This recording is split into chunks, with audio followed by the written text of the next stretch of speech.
And ladies and gentlemen, here we have Mr. Carl Vann. How you doing today, brother? Man, I'm doing great, man. How you doing?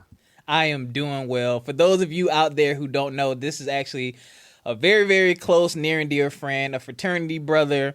And man, we've known each other for years, and I've been looking forward to this conversation because we talk behind the scenes, and now we're gonna talk out in the open about some great things. And honestly, I'm just glad that more people are gonna get to know one of my closest friends because he has some amazing things going on, and he is probably right now he is my number one motivator. So Oh man, come on. hopefully, Don't so talk me I up like want that. what, man? I'm just being real, man. You know, you keep it real with me all the time, man. You share the highs, you share the lows, and I really appreciate that. And for those of you out there watching on Black Man Day today, I hope that this ends up being motivation for you. So without further ado, we're gonna get started with this. And Carl, who is Carl Vann? Man, Carl Van is a lot of things, brother. First, I'm a husband. I'm a father of two little ones. My son Jackson and my daughter Streeter. I'm a living example of what I want them to be, and I want them to be good people. Honest and move with integrity. So I would say that I spend most of my time trying to make sure I'm walking in the way that I want my kids to walk. So that's who I am in a nutshell. And then on the business side, I am a serial entrepreneur and creative. Um, I'm excited about trying new things, and I move on the things that fuel my soul and my spirit right now. Took a while to discover that, but that's how I'm moving. Ah, yes, sir. Perfect explanation. Those are the things that I know about you as well, man. And you mentioned being a serial entrepreneur. We are definitely going to get into that. But another thing that Mr. Vann and I share is that Carl Vann is from Charleston, South Carolina. My Yes, mom's sir. side of the family is from Charleston, South Carolina, and I spent every summer growing up there. I got my first job after college back there, and it is a very special place for a ton of reasons. But Carl, just tell everyone about Charleston, South Carolina, and what it means to you. Ooh, Charleston is so funny thing for me, bro, is I spent most of my years coming up wanting to get the heck out of Charleston. Like no, seriously. I didn't even realize what it was, how much of a gem it was. And Mm-hmm. funny story, I get pulled over in Illinois, right? And so the cop is a female lady, female cop, and we're talking, and she was like, "Oh, you're from Charleston?" I was like, "Yes, ma'am." And she was like, "My family and I are going there in like a week." So to get off from my ticket, I give this woman recommendations on all the restaurants that she could go to, and she was so thankful. She gave me just a warning. I know I was speeding. I was trying to get to work real quick, and it was pretty funny. But she was just raving over how beautiful it was. She had been a couple times before, but it had been some time since she had last been. And so, but I remember being in high school, like just waiting to get out. Couldn't wait to get out of the city. And now it's my muse. Like Charleston is the inspiration for everything that I'm doing with my current business. The Gullah Geechee culture and learning more about it than when I was actually physically there and understanding Mm-hmm. how much of a backbone that Charleston is to the United States. No, seriously. I mean, Yeah. are the backbone of food culture down there. Like nobody can mention food in the United States and not mention Charleston, South Carolina. And so Facts. now the same city I ran away from is the same city that I swell with pride in my chest to say that I'm from. So, it's weird, man. Charleston is just it's a great place. It saddens me a little bit. It has changed. Yeah. But yes, that's home. It's always gonna be home in my heart. Man, it's I'm laughing because the same thing happened to me. The older I got, the more I realized how special that place was. Like, you can probably go anywhere in the country. If someone's coming to the East Coast, Charleston is like on their list. I Oh just yeah. had a coworker this year. I'm up here in the DMV area. I had a coworker this year. They're moving to North Charleston. It was her first year teaching, and she, she announced she was. I was We like, oh, full. where? I was like, yeah, where you moving to? North Charleston. I was like, that's where I came from to come up here. So we had a long conversation, and I was like, you're gonna gain weight because the food is delicious. You got Hmm. beaches, you got just the culture, those beautiful sunsets. Oh man. You know, she gonna have to look for the culture now though, because it's been a little gentrified. It's now Yeah. you got to search for it. Before it used to be in your face, right? Yep. So much now. So now you really got to go because there's so many transplants and new restaurants opening up. Yeah. It's not filled with as many Gullah Geechee treasures as there used to be. So you got all these different places, more Mexican spots downtown, and Yeah. I think there's a guy from New Jersey or either New Jersey or Ohio that has a barbecue spot that's popping downtown right now, which is weird. I'm like, how y'all let somebody from up top come and open up a barbecue spot in this southern region right here? Come on, man. Oh, I think I know who you're talking about. Yeah, it's called Lewis's. Oh It's no, not actually that one. it's It's real the good though. It's real it's the good. other guy I'm thinking about.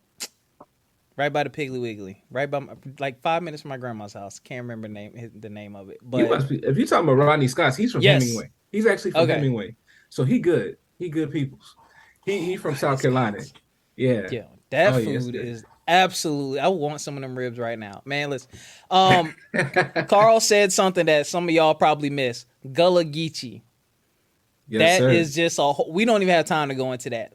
Do yourself a favor, write that down and do your research. And I don't know if they still do the Gullah tour down there, but I did that when I was in Yeah. college, and That's I my was church like, brother. okay, I was like, Yeah. oh my god, like Yeah. I don't remember everything from it, but like the history of just welding. When I learned about welding and how Philip many things, Simmons. Philip scholar, Simmons with the ironwork. I used to go tour, and they used to actually take us to his home. So I've been to Philip Simmons' home multiple times in his backyard while he was working on some hobby stuff. And he's like late into I don't know if he was like 80, 90 years old at yeah, this point, but he was still in his backyard just tinkering, just doing things for himself. And I mean, his ironwork is all over Charleston. And I didn't even realize I was talking to like that much of a local celebrity. And I right. used to walk by his house and be like, hey, like it was just casual. Like I knew, you know what I'm saying? He knew me and I knew him, which was really cool. So yeah, man, Philip Simmons, that's what you talking about. Yes, sir. Yo, this is the aficionado right here, man. And you just dropped a gem, and I don't know if y'all caught that. One of the things that tends to float around at times is, people encourage you to get out of your home state or get out of your hometown or escape, or people want to get out. Take the time to really think about why that is, but also take some time to really learn about where you're from, the history, the culture, and maybe when you get older, you can tie that into whatever it is that you're doing because it's going to be a part of you. You're from there, you grew up there, you went to school there, all those things. So it's a part of you. So it doesn't have to be negative. It could be positive. So really take some time, think about where you are from and what you learn from that because it helped make you who you are today. It's So perspective, man. It's yeah, perspective. We're taught while we're in school to look forward to do work to get to the next level. And we never are taught to sit in the moment and understand the journey that we're currently in. And I was telling my kids, I said, hey, one thing I didn't do when I was your age, I said, I used to be like, man, I can't wait to get to fourth grade. I can't wait to get to fifth grade. I yeah. can't wait to graduate high school. I said, hey, just say, I love being in third grade. I love being in fourth grade and change that mindset because I don't want them to let life pass them by, missing the moments that they're in. They should love being here in Columbia and just discovering things where we are currently. And so if I had to do it over again, I Hmm. would appreciate everything, every single moment, every place that I'm in, because this journey can be really, really different if we just flip the mindset. Very true, man. Very true. You just reminded me of how much I miss Philadelphia. I spent middle school and high school in Philadelphia, and I really didn't get to explore and dig into Philly like I wanted to because my dad was a single dad at the time. It was the first time he had had me or my brother on his own completely. So he was a little bit protective, when I got older, when I was like a junior in high school, that's when it was kind of like, all right, the floodgates kind of open. I could take the bus and go more places, but Oh man, I still got to go back and dig deep into Philly, but And he did right though, man. he Philly can did. get a little, you know what I'm saying? Philly can get a little sketch. It was I'm just wild. saying. I'm It was saying. wild. I did have friends later in life. I was like, I was thinking about Yeah. moving back. My friends were like, nah, don't Like, move back nah, here. dude. Yeah, don't do that. But all right, switching gears here, man. You said you are a serial entrepreneur. What Yes, is sir. that, and what have you worked on previously? So, I mean, I would say, man, I've worked on quite a few things. When I graduated from USC, the one thing I always said is that I do not want to work for somebody else. Now, if Mm, I had to rewind, I would tell myself something slightly different because I'm on this new. I'm shifting my perspective and thinking about what really valuing what I was learning in all of my positions and roles. But I knew from the time that I graduated, before I even graduated, man, I'm a hustler. I want to get out, do my own thing. And that's always been me. That's always been in my spirit. And so I first started with a website where people could pretty much monitor their parties. Like they could say, okay, cool, this spot is popping, and people could kind of have an idea of where to go. And then that mm, morphed because I was promoting and all that stuff like that. um, I was like, it morphed into this idea where, man, you know what? There's a problem at every party I'm at. It takes too long to get a drink. I'm over here yes. flagging down a bartender, and then shorty I'm trying to impress getting her a drink. I'm like, the bartender just keep passing by me, so I'm really not that cool, right? So, and so I came up with this idea. What if I could order my drinks from my phone?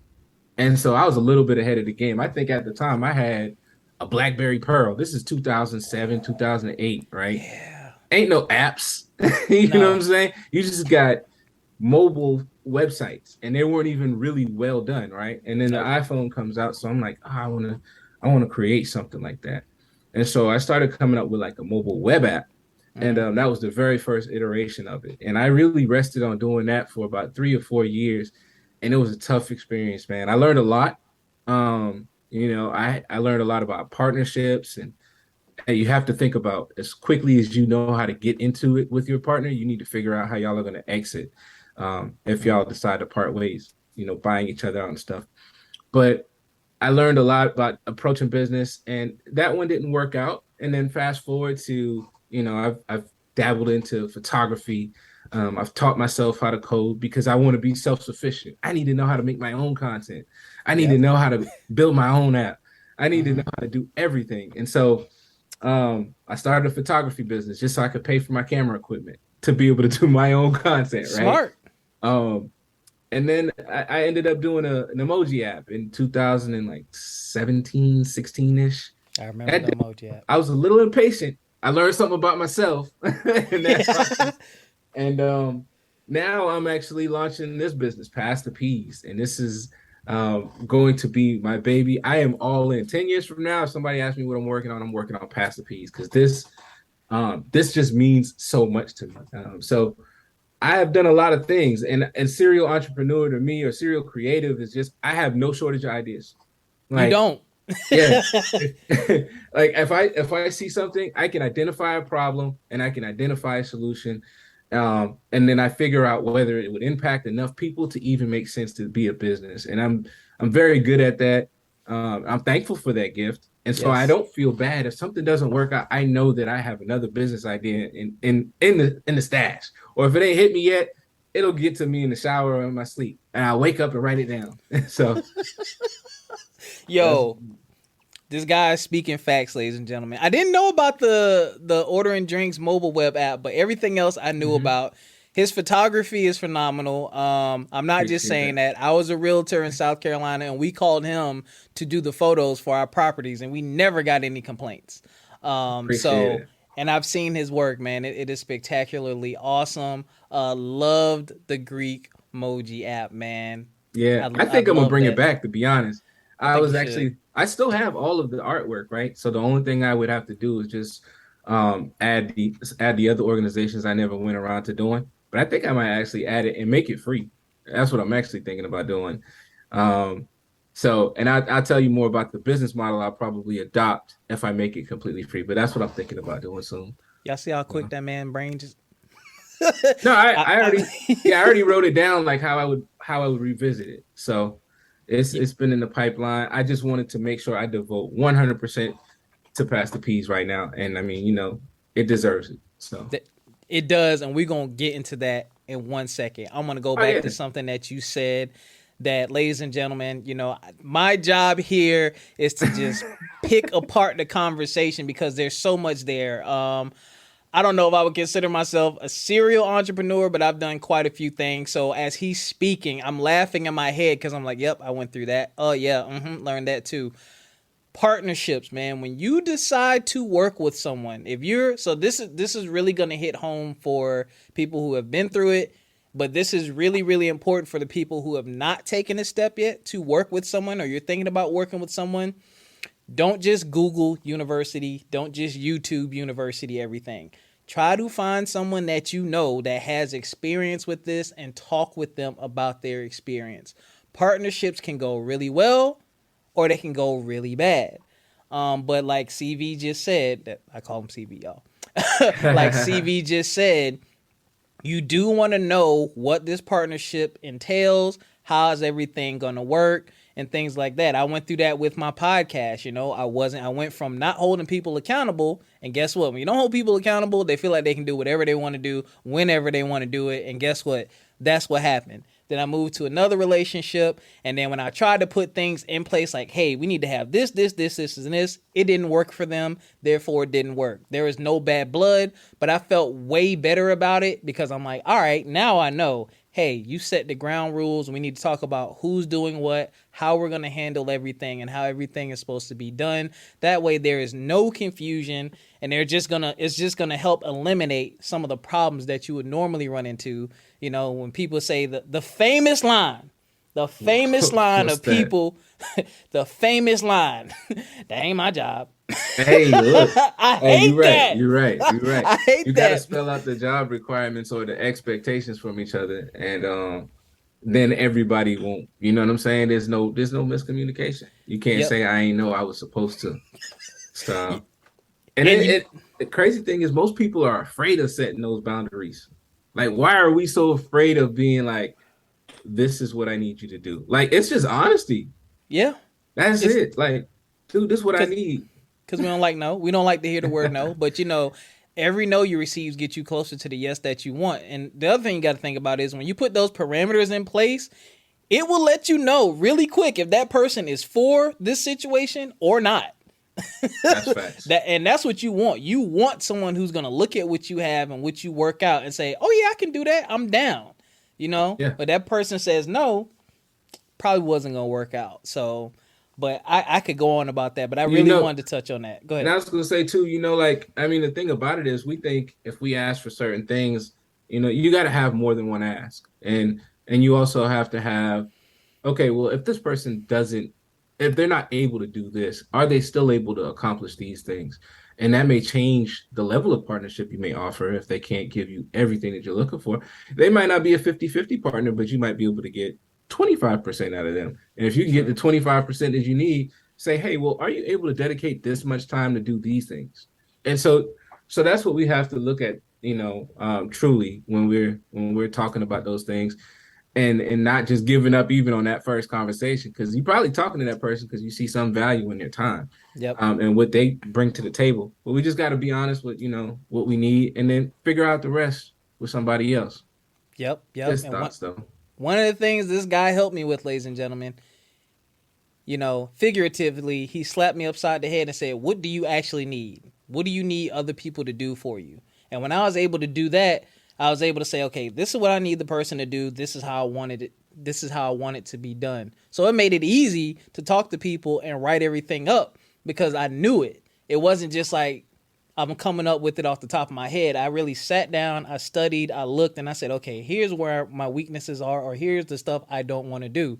And the other thing I did was I asked, hey, you know, of these areas that I'm looking for someone in, which one do you think fits you best? Okay, well, if that fits you best, here's what I'm looking at for a person looking to fulfill this role. Does this work for you? Do you like this? What's going on? Let's have a conversation. So you got to know your own business. All right, Yes, I'm gonna keep it sir. moving, y'all, because Yes, sir. woo, a lot of experience right here. I'm telling you, a lot of experience. Yeah, man. Um, let's get into Past the Peas. I love it when you tell this story, man. What was your inspiration for? Well, tell everyone what Past the Peas is, and tell everyone what the inspiration behind it is. Okay, so Pass the Piece is the only recipe app, and it's going to give you the tools to be able to upload your family recipes. You can add video of your loved ones creating those recipes. You can tell the story behind it, and then you can also create collaborative cookbooks. And so that's really unique in itself to any of the apps that are out there right now. And we really are wanting to connect the past, present, and future generations, just one recipe at a time. Nobody from this point on, once we launch, should be able to say that they lost a family recipe because they didn't have the tool that they needed to do it.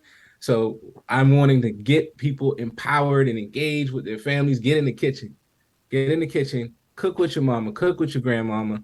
I know everybody, mama and grandmama, ain't created equal in the kitchen, but if she made something you like and you want to pass it down to your loved ones, you need to get that because it's that thing that connects us. Like one thing about food, man, we can taste it and we can remember a moment. We can remember how it felt.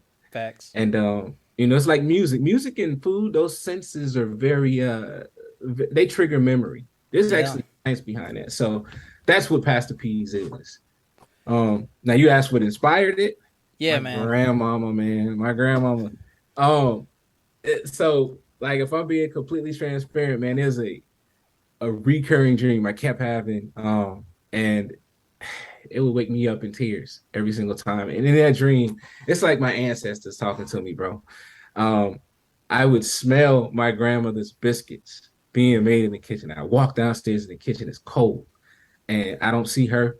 Um, she's not there, and I wake up in tears, and it's like, oh man, like I'm not gonna have these biscuits. Like I don't get to see my grandma. And I woke my wife up the last time that I had that dream before we decided to actually move forward past the Peas. So after she finished consoling me, I'm still a grown man, but I cry. It's okay. But We have yeah. feelings. So after she finished consoling me and I get myself together, she was like, well, you know, does anybody know how to make them? And then my aunt Net, she had tried. I told her about how many times she tried making them, and nobody could figure it out. So I was like, man, we can't have that happen with anybody else. My aunt Nora is 80, about to be 82 in November. She's now the matriarch of the family. That's my grandmother's oldest daughter. And so I started getting in the kitchen. Like soon as the idea came about, I was like, man, I'm hitting up my aunties, I'm hitting up my moms.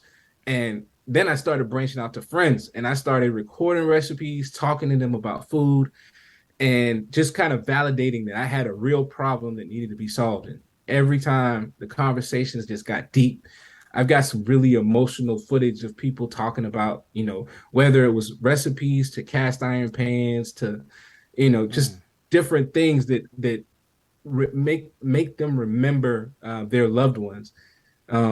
Is just amazing. It's beautiful. I know that this app is going to reconnect people again with their family, even the ones that have gone on. So it's a feel good app for me, man. You silly, bro. Nah, man, I'm getting a little emotional, man. For real, because I'm think like some of the best memories I have in my life were in Charleston during Thanksgiving and during Christmas. Whole family coming down, all of our parents cooking for us the red rice, the cabbage, the oxtail, Hmm. the turkey, the ham, the tater salad, the shrimp salad. Like just Yeah, thinking about that food and what a shame it would be if I did not know how to recreate any of those dishes just for the simple fact that I can say to my kids when I have them one day, hey, God forbid if my mom's not around, your grandma used to make this just like this. Your grandma used to make yeah. this just like that. Or imagine having a video that you can pull up and they can watch it. They can hear her voice. Like that's what makes it so powerful. Because when people cook, they cook it with love, man. Yeah. Like there ain't no way to take it. I mean, there's no way to spin it. It's my grandma always cooked with love. My grandma feed anybody off the street. She believed nobody should be hungry. Wow. And I mean, at the end of the day, man, like imagine your kids can just watch her, and then their kids can just watch her and It's know the story behind the recipe. They can know how. well, I might have got this recipe from so and so, but I kept tweaking it, and this is how I got to this Hmm. place with it. This So, man, it's so powerful. I lost my dad in college. Y'all, my dad taught me how to cook because, like I said, I spent middle school, high school in Philadelphia. So seventh grade, I was about mhm. 13 years old. That's about the time your parents really trust you to do stuff. My Yeah. dad, that's where I got all my culinary skills from. My mom came later in life because I was in college. So obviously, I'm eating at the calf. I'm not cooking, but thinking about this app is just it's so powerful because even today, like I still have to call and text my mom or my aunts for Hmm. recipes and they'll text it and I got like 70 pictures in my phone and we take pictures of every freaking thing. So now you trying to scroll back for months trying to find it Yeah. or if someone sends it to you, you screenshot in a message, you got to create an album.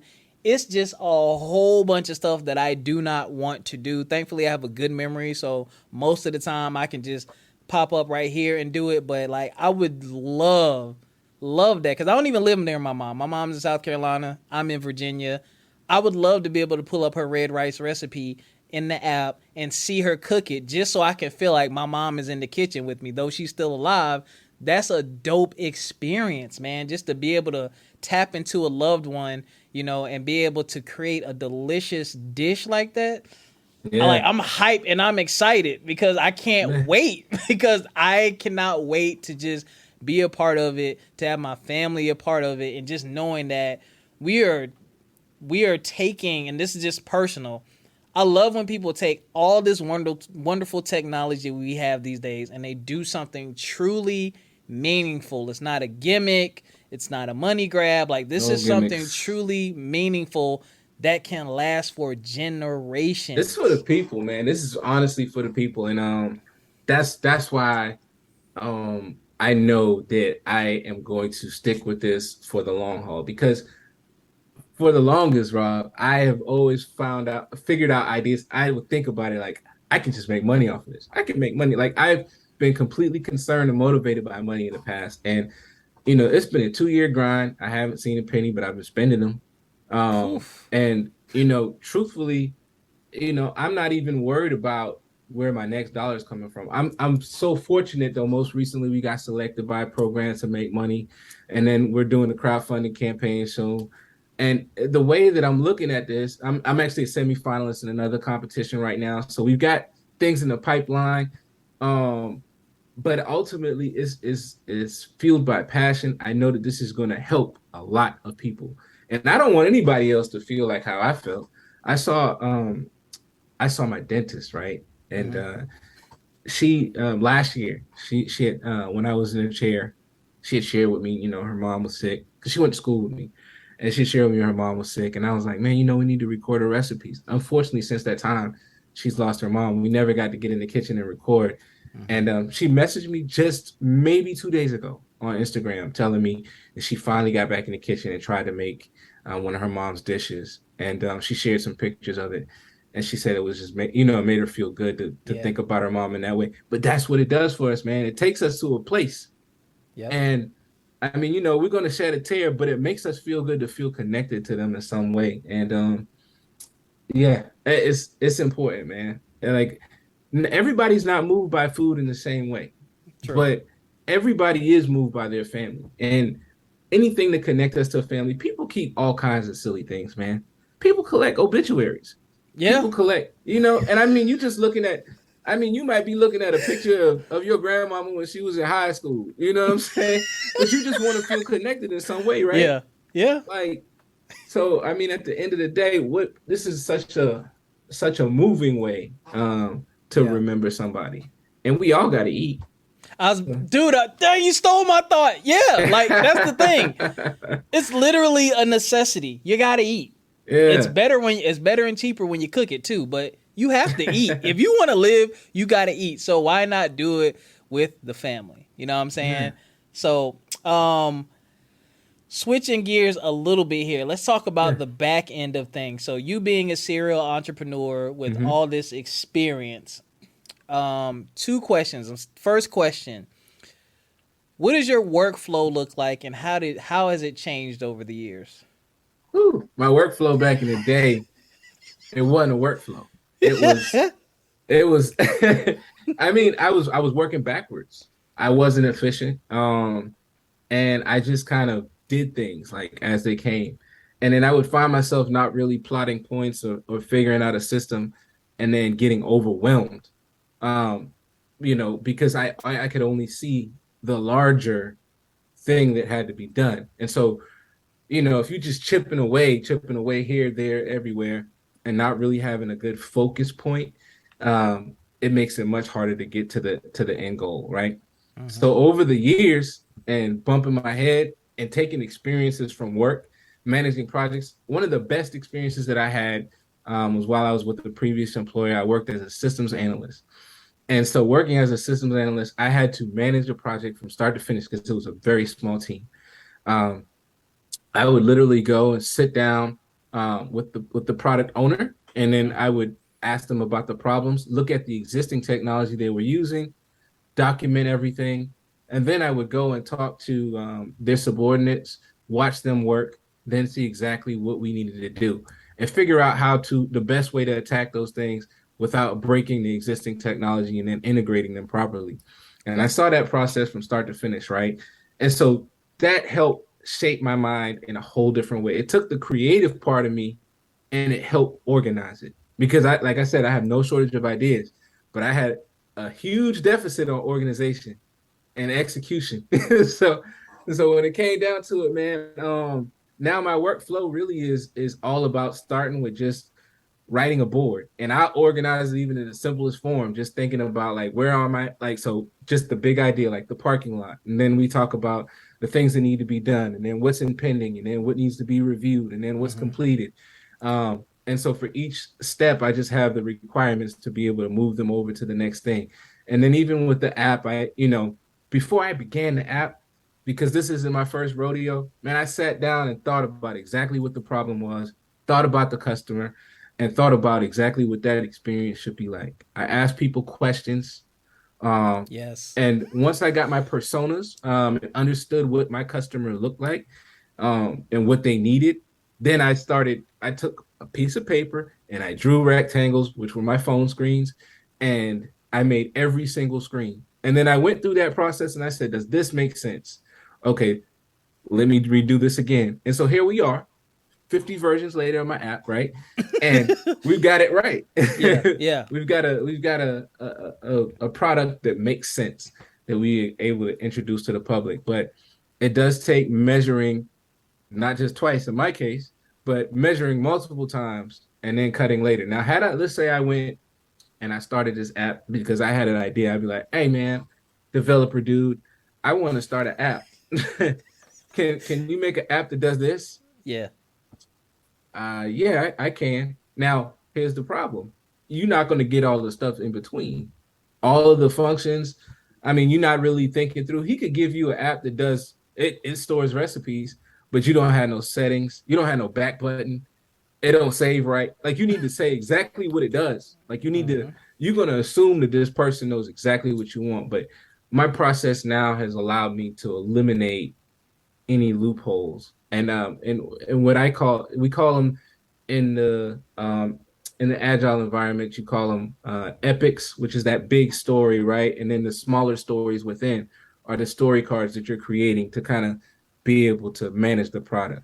So I of course over time I've taken smaller certifications and taken classes online to learn because there's no shortage of information out there. You can go to Coursera, you got lynda.com, and I will hit it up in a heartbeat and take a class just to learn so I can better understand the process. And I'm trying to become a better leader. Right now, I feel Mm-hmm. like I am a good product manager and process manager. So now my next steps, and I've been talking to some leadership coaching uh, folks, and I'm going to start learning how to be a better leader, people leader now, because I want to build a company culture that is going to truly be like family, truly feel like family. So that is my next mission. I ain't know you was doing all that. You ain't sending that in the text, man. But no. Hey, my bad. Thank you for sharing that, man. Were y'all taking notes? Were y'all listening? Were y'all paying attention? No, for real, because you know Discouragement, man. It's gonna creep in there. It's gonna happen. But I'm glad you shared that because it's a long. Sometimes it can be a long journey. It is a Mm-hmm. long journey, and I've been saying this all throughout Black Man Day. You know, a lot of the times when you hop on social media or if you look at the stuff that you have in your life, it's done. We get the finished product. We don't Mm-hmm. get the beginning. We don't get the middle. We don't get the sketches. We don't get the headaches, the sleepless night. We don't get none of that. We get the beautiful, here you go. We get the That's beautiful true. package at the That's end. true. And it just seems easy because people are dropping things every other day. Something new comes out, something drops. And it appears that it's easy, but take some time to talk to the people, if you know them, behind the product or behind whatever it is that they're doing and really listen because when you decide that, hey, I want to pursue this, no one understand. You're gonna have to go back to school. You're gonna have to be a student once again, whether that's YouTube, whether that's Google, whether that's another professional course. That's gonna happen. Like the education part never stops. I've been podcasting for 5 years. I'm still learning new stuff about podcasting and podcast networks and marketing and all that stuff. Like, you're forever going to be a student, but it only makes me better at what I do and it makes it easier for me to bring on other people once I'm ready to network. We have the ghost Carl Van here. Technical issues happen, ladies and gentlemen. Yeah, I'm not a ghost. I was just fixing my camera here. You good, It's you good. You good, man. But since you can still hear me while you're doing that, the next question I have for you, man, and this is a big one because you and I talk about this a lot personally, is the importance of networking. How important is it to network and connect with others? okay. So I'm gonna say this actually. And Dr. Dash actually really opened my mind up. And so you talked about just now, just taking a quick step back, and then I'm gonna come exactly to where you're at right now. Um, I was in a place of not willing to be vulnerable. Very stubborn guy by nature, Mm, and that is probably one of my biggest Achilles heels. Very stubborn. And so she talked to me about opening up, talking to people, and getting and seeking help in the areas that I needed it. Right. So network is extremely key. And I had been jaded in the past by reaching out to people, people not being willing to help me, even as small as my photography journey. I reach out to a brother, say, "Hey man, how you do this?" He like, "Oh man, I can't tell you that." Like, what? Bro, it's why can't you share this with me? You know what I'm right. saying? And you know the story. So, Yeah, I know. That's what I'm so laughing. and I mean it's kind of funny because you're just reaching out asking for knowledge. And I've never been that way. And actually, my mom always told me, to give and to receive, you have to have open hands. She always told me that. And I've always been open to sharing. If you call me and say, "Hey man, this so and so and so, how do I do this?" I'm gonna tell you. Right now, if I see grant money for people, I'm sending it out. I actually tell them, "Hey, sign up to this website so you can Yep. just keep getting the grants or getting the information about it." I'm not of the mindset that, oh well, if I give them the grant information, that might take away from the opportunities that I might get. If it's for me, it's gonna be for me. And I mean, there's Hmm. lots out there, and we have to stop thinking in the mindset that people out. So I got wrapped up in the previous situations where people were not necessarily willing to share with me, and so I withdrew. I withdrew from the world, and so I closed my fists up. I can't receive, right? Hmm. So I'm thankful that in 2022 I made a shift and I started networking, and it's been wonderful, man. Sharing my journey with Pastor P, sharing it with people has only made it greater. When I tell you the people that have been supportive, like I got people messaging me about opportunities, like, "Hey man, I think this is a good person for you to contact to partner with. Hey man, I got this person who's in media that could assist you. Hey man, when you're ready, and this is launched, I know that this person might be willing to give you some money. Hey, this guy runs a PR company, and I mean it's a big company. Um, you should reach out to them." We end up having a Zoom, awesome conversation, donating Hmm. to my campaign. Like it's so, but if you had me transfer, like take it back, rewind a year previous, and I'm in that mindset, like, oh, ain't nobody want to mess with me. Like Yeah. because of the things that I've had from other people, you know, not being willing to share information with me. And that's just information. That's free. But I felt so wrong. I didn't even want to reach out to people. So I gotta say networking is important. Um, you just have to be open to the no's. You can't take it personal. I mean, it's you have to be you also have to be very clear. And I was taught that whoever you're talking to, have your three asks. Have a crazy one that you know that you might not be able to get. So if this person, let's say they work with celebrities and they work next to Drake or something, that might be your crazy ass. Hey man, can you get Drake to be on my song? Like, that's your crazy ass. That's your Yeah. crazy ass. The second one might be, hey, can I just shadow you in the studio and learn from you? That might be the low hanging fruit. I Mm-hmm. sweep the floors. I just want to be in there to kind of pick up some game from you guys. And then your third ask might be, hey, you know what? If you're open, could you actually produce something for me? It could be something that you is a throwaway for you, but just something that you might have in your vault. And that's just me pulling an example from something like music wise, right? Yeah. But just thinking of it, like you got to have your three asks. When I spoke to the last gentleman that I knew I had to ask from, I said, hey, look, man, my low hanging fruit because I knew who he was, hey, can you give me $1,000 towards my campaign? Mm-hmm. Right? Boom, got my $1,000. Hey, I know you're connected to these three people that are very important. Can you connect me with them? This was my middle ask. Boom, he connected me. Now my third crazy one was Obama because he used to work for Obama. He was like, heck no. So, he was protective of that relationship. But but having those three asks and knowing exactly what you want is very important. You can't come into a conversation talking about you want to network with somebody and you already know that you want to connect with them and you don't even know what you want. You're wasting their time. True. So yeah, networking is key, man. But just be a genuine person, be yourself. Um, and just yeah, just try to form relationships. The other thing is, I'm most of my friendships I have are very long term. Like Yes. I don't cut people off. Um, and often, you got to do something real wrong for me to cut you off. so Yeah, I'm with you. I'm thankful that most of the people that have been supporting me, I know them forever, and I don't owe them no money. I ain't done nothing wrong to them or nothing crazy. And we're able to maintain these relationships. And I think, um, people sometimes they look at relationships as very temporary. And so they're like, Yeah. I probably won't talk to this person in the next whatever years. So it's they don't treat it with care. I treat my relationships with care because I want them to be long term. Like they need to be mutually beneficial. Right now, I may be asking you for something, but I'll be in a different position later, and I can help you. Like that door needs to be open.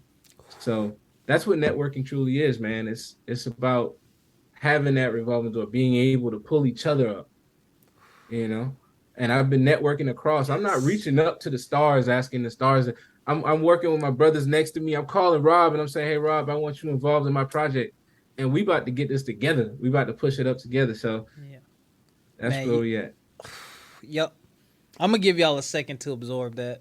And then I'm gonna drop another bomb. I'm gonna drop another bomb on y'all, but absorb that just now. Very real. Very, very real. Two things. One, here's an example.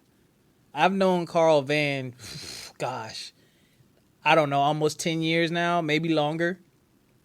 Yeah, it's He been introduced me to Dr. Dash.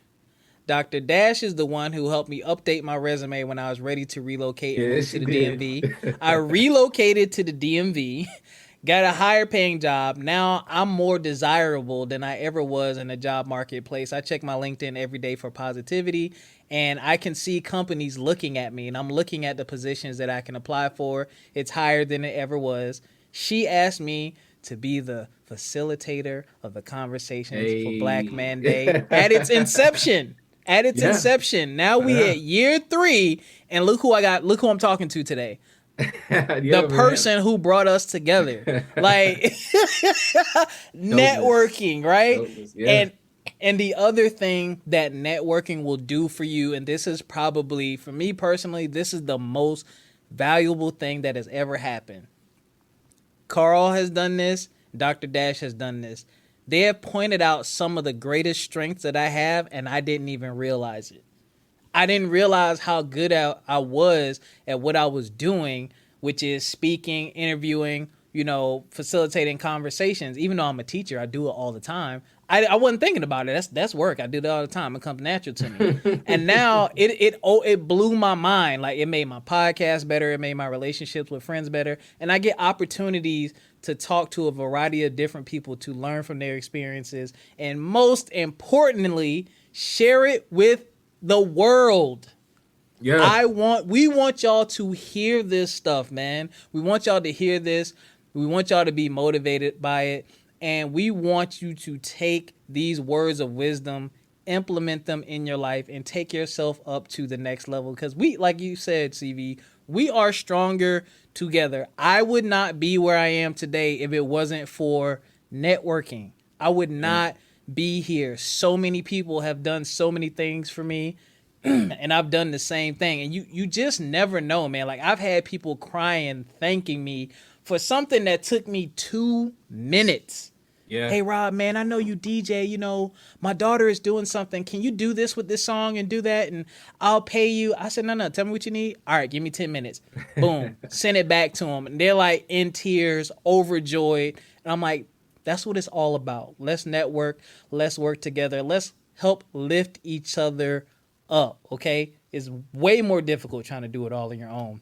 I could Yeah, go on a man. rant about that forever, but not gonna do that. CV, I only got two more things for you. Okay. Number one, what words of wisdom do you have for the person coming in behind you? Those serial entrepreneurs. I know you've dropped a ton of gems, but that serial entrepreneur, or that person thinking about building an app, or that person that is struggling with networking, what words of wisdom do you have for them?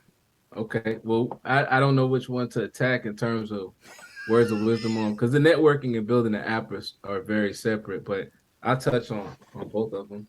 Okay. Um, so to the person who is afraid of networking, I would say first just search within yourself. Like, you need to just understand who you are, understand what you bring to the table, understand that you do have something special to bring to the table. Oftentimes, it's your own self talk.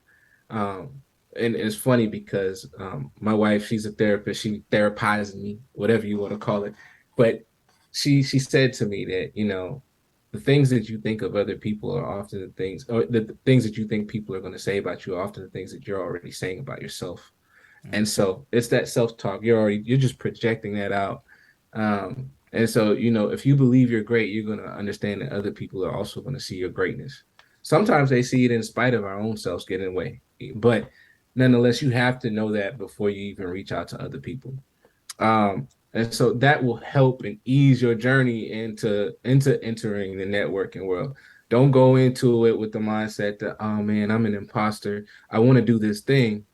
Um, but I unfortunately, I don't know why my video just cut out on me. But I want to do this thing, but I unfortunately feel like I'm not good enough. I'm not worthy of doing this thing, right? Mm-hmm. And we are definitely worthy of that moment. If God gave us the idea, then it's ours, and we have to go ahead and put that out into the universe. Um, what was the other thing that you said? So that's my take Somebody on. thinking about possibly, thank you for that, but someone thinking about possibly building an app. All right, so if you're building an app, I think that first, you need to think if you have a real problem that needs to be solved by an app. Like, sometimes people come up with great ideas that could be a novelty, and you need to know that because it takes time and money to put into those things. So just make sure you're identifying a real problem before actually investing that into going that far. Could it just be a website? Um, what's the need? Why do you need this website? Why do you need this app? Like, what is it really doing? Because in that moment, you might be thinking, oh man, this would be dope. And you talk to other people, and they're like, can I just do it this way? Like, do I really need that? Or there's this thing that already exists, and that doesn't mean you don't need to build it just because something else is out there. You just need to think about how to do it better. And then also, when you start thinking about it, well, now you need to start talking to people, and don't be so protective over your idea. Just get an NDA, get people to sign it, talk to them about it, ask them questions. You really could honestly just put together a survey, figure out would something that solves this solve your problem? And then go from there. Then once you do that, I say start with paper because everybody don't know how to design. And it is literally as simple as pulling out, take a sheet of paper, draw a rectangle on it, make 100 copies, and start drawing from the user experience and what that should look like, what you need it to look like. So that would be like probably like the basics that I would give somebody. I actually have a book that I'm working on that's going to teach people how Oh, to. Yeah, man, I've been writing these chapters since I started this app. I wanted to address it from the standpoint of somebody who's a non-technical founder in the app space that wants to create a technical product. And I think it's important that I give them real tangible steps to create it because oftentimes people are giving motivation like you just got to dig in and grind. I ain't doing that. I'm gonna give you I'm gonna literally tell you the steps like yeah. exactly check this box, check this box, check this box. um and then from there someone can actually start and create an app. I mean, I'm gonna give somebody a nugget in the gym right now that people don't even be thinking about. If you got an idea, let's say it's an app to be something to help you focus, Mm-hmm. right? Type in the app stores. Just type in focus apps and then see exactly what comes up. Don't look at any of the top 10. Don't look at the top 100. Go all the way down to the bottom because there's thousands of apps in each category. Yes. And then look at the developer and who put it out there. There's hundreds and thousands of developers that will create a product only to show a portfolio and say, hey, I was capable of creating this thing. They have no desire to use it or market it. Reach out to them, see how much they'll sell you the code for. You might have a base for your idea already. I actually was in the midst of possibly purchasing some code for the low. so, um, yeah, man. I mean, I'm talking about Wow. you might be able to, instead of spending 50 grand on doing something, you might be able to pop 10 grand on a product that might be a minimum viable product that you could use, maybe change your logo and stuff like that. Sign your agreements with them, get a handoff strategy because it is important. They're going to be handing you off code. I would request before purchasing to see their code. You don't want spaghetti code, which means it's just really unorganized, not documented. So it makes it difficult for someone else to be able to go in and manipulate it. Figure out what you need from them. If you already have a developer, then have a handoff strategy. If you don't, get a clear, concise plan on how you can maybe get them to change it to fit your needs and your brand. And then you can actually possibly roll out a minimum viable product and get your idea out there. Then you can start raising money, and then you can actually just start getting your base of customers. So that's a low hanging fruit, Jim, for somebody who might be wanting to start an app. Um, Me. yeah, there you go, bro. Yeah, and you've said that to me before, but it hit different just now. It really hit different just now. That's a super gem, y'all.